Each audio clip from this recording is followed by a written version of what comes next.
Salut la famille, j'espère que vous allez bien, j'espère que votre journée, elle a bien débuté. Hier, l'homme le plus puissant du monde, Donald Trump, président de l'Amérique, recevait le prince d'Arabie Saoudite et sa délégation. Donald Trump avait organisé un dîner, voilà, parce que les gars avaient des business, des choses à discuter, les investissements dans les deux pays, les droits de l'homme. On sait que l'Arabie Saoudite, c'est le pétrole. Et donc, vous voyez les industries qui raffinent le pétrole là, ça pollue. Et voilà, il y a des personnes qui se... Vous voyez un peu. Donc, ils avaient tout ça à discuter pendant ce dîner-là, pendant cette réunion-là. Dans la délégation du prince d'Arabie Saoudite, Cristiano Ronaldo était présent. Cristiano Ronaldo n'était pas personnellement invité par Donald Trump. Mais puisque Cristiano Ronaldo fait partie des figures emblématiques de l'Arabie Saoudite maintenant, surtout dans le domaine du sport. C'est-à-dire qu'on parle du sport en Arabie Saoudite, Cristiano Ronaldo. Donc Cristiano Ronaldo a fait partie de cette délégation-là qui allait aux États-Unis. Et les amis, qui dit États-Unis, dit la Coupe du Monde 2026, les gars. Donc Cristiano Ronaldo a tenu à aller à cette réunion-là, les gars, pour aller négocier une Coupe du Monde auprès de l'homme le plus puissant du monde, les gars. Et oui, les gars, je vous assure, vous ne trouvez pas que c'est bizarre, c'est un peu louche, que juste avant la Coupe du Monde, l'Arabie Saoudite qui va se déplacer et Cristiano Ronaldo qui est dans cette délégation-là. Dans la dernière interview que Cristiano Ronaldo a accordée à Piers Morgan, Piers Morgan mentionne le fait que Cristiano Ronaldo avait déjà envoyé un maillot à Donald Trump, puisque le fils de Donald Trump est un fan de Cristiano Ronaldo, les gars. Je vous dis que cette affaire-là, cette affaire-ci là. Donc voilà Cristiano Ronaldo avec la délégation de l'Arabie Saoudite qui débarque en Amérique. GeoCR7 nous disait hier, la rencontre de Cristiano Ronaldo et Donald Trump aura lieu à minuit et ça sera privé. Les gars, je vous dis que cette affaire-ci là n'est pas simple.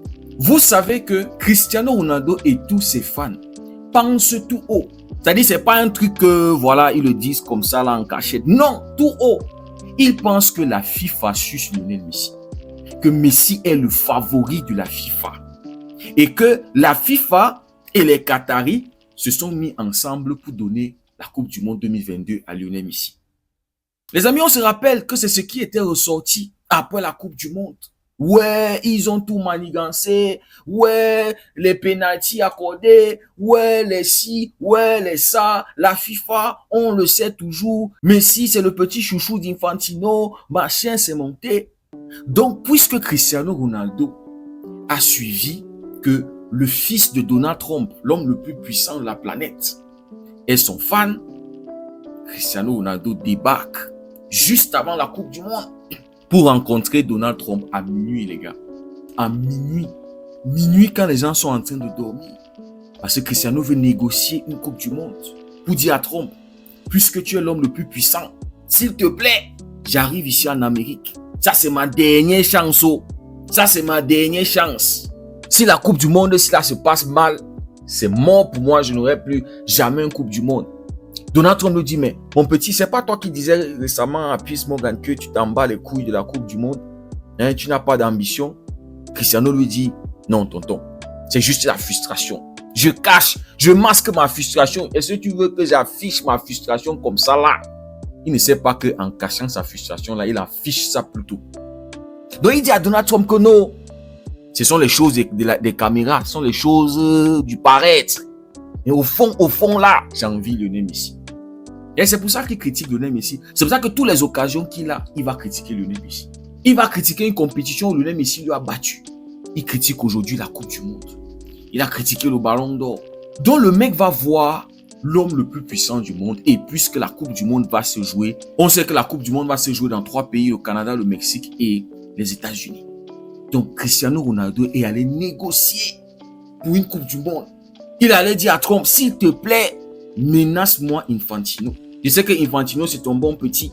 Je sais que Infantino, c'est ton pote. On se rappelle la Coupe du Monde des clubs, qui s'est jouée aux États-Unis. Donc voilà Cristiano Ronaldo qui va négocier une Coupe du Monde. Voilà Trump, lors de son discours, Il a dit, ouais, Cristiano, mon fils qui est fan de lui, machin. Apparemment, Trump a même dit aussi que Cristiano, c'est le meilleur joueur all time. Les gars, moi, je vous dis que c'est l'affaire ici, là, non. Non, il y a quelque chose de fichu derrière. Il y a quelque chose. C'est-à-dire, comme on est en train de voir en Arabie Saoudite, les gars sont déjà en train de manipuler le système. Les gars sont déjà en train de faire les jonglages. Les gars sont là pour que Cristiano Ronaldo puisse remporter au moins un trophée majeur, c'est-à-dire le championnat surtout. Parce qu'on le voit en championnat. Récemment, il y avait un match là où les gars ont fabriqué un penalty pour que Al Nassr puisse continuer à gagner.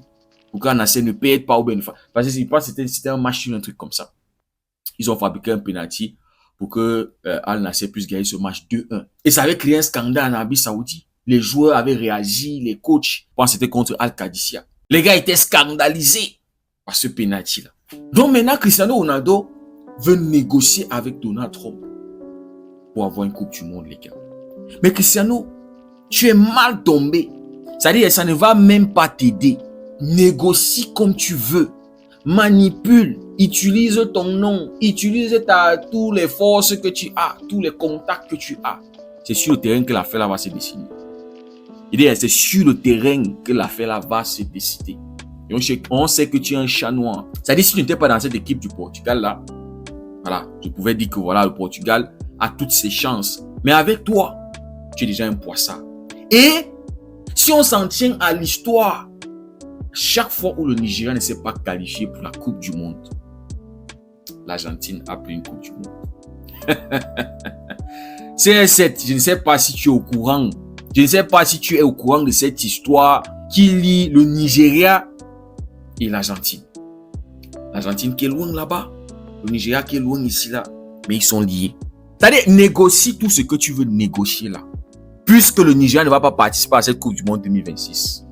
Frère, toutes tes négociations là, qu'on fabrique quoi, arrive même en finale. Parce qu'on sait que tu n'as pas encore joué une finale de Coupe du Monde. Même marquer les buts là en partie des phases éliminatoires.